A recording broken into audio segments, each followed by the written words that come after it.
Part 1, it's our problem. It's no secret that our consumption of fossil fuels is out of control.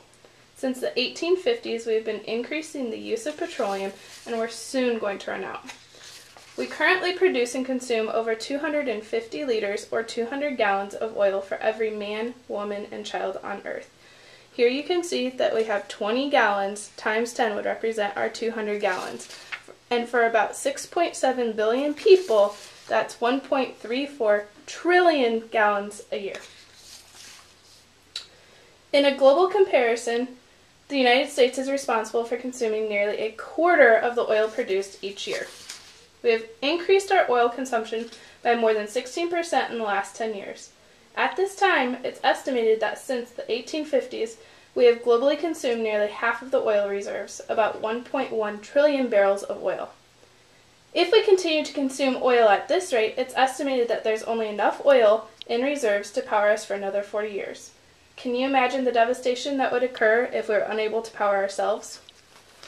Here you can see this represents the first 40,000 years of human existence, followed by the next 40,000 years of human existence, and the next 40,000 years of human existence.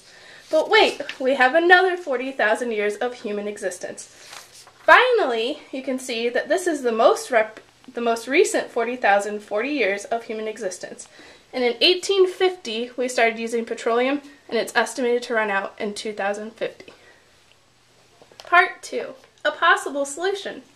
Alternative fuel sources include biomass energy, energy produced from plant material. Biofuels, specifically cellulosic ethanol, have been produced as fuel for vehicles and offer potential as a sustainable resource. Cellulosic ethanol can be provided from the inedible portion of the corn plant, such as the husks and stalks. Cellulosic ethanol is believed to have many benefits because it is created from the waste of a plant that is already grown, whereas seed ethanol has a poor reputation because of the harm that monoculture does to ecosystems. We do not have enough land to grow the crop to power all of the vehicles on seed ethanol, and creating seed ethanol requires the use of fossil fuels for tractors and equipment to run. This biofuel offers economic opportunity to many, including rural communities, because the source, corn husks and stalks, of the fuel is widespread geographically. Ethanol is also beneficial in an environmentally friendly sense. Cellulosic ethanol does not add any additional carbon to the atmosphere, since seed corn is already being grown for other purposes. Other benefits include less dependence on other nations for our fuel source and a reduction in the emissions of air pollutants when ethanol is burned. Part 3. Finding problems within our solution. As we can see, cellulosic ethanol may have viable characteristics as a fuel source. Fuel ethanol is created through a simple fermentation process, very similar to the process for making beer, wine, and liquor.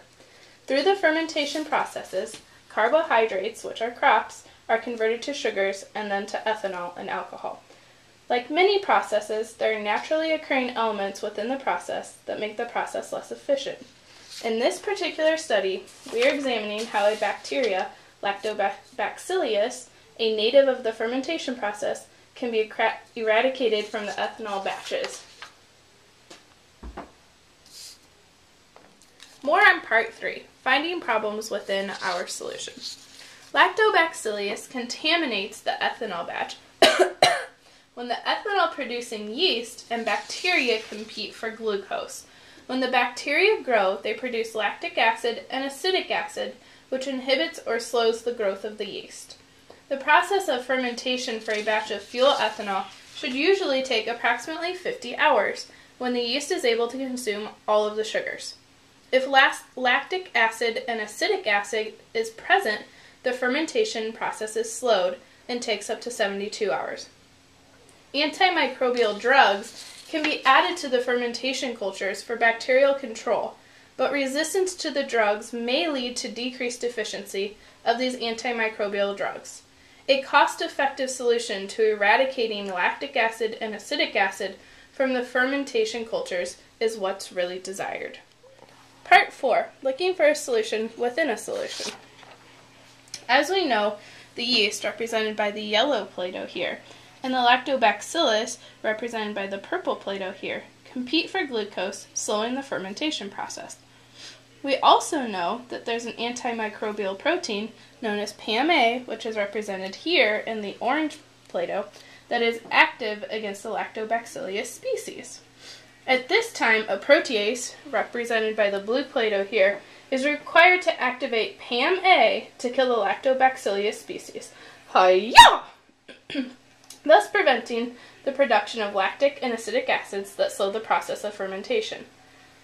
The PAM-A protein has 3 domains: the signal sequence, which will represent here, the proprotein, which will be represented here, and the antibacterial domain, which will be represented here.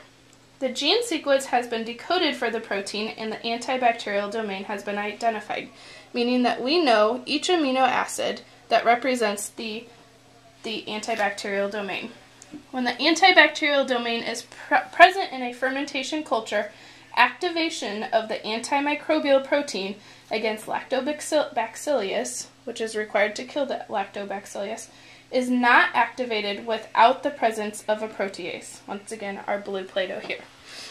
It is believed that activation can occur without the presence of a protease if the antibacterial domain is well defined.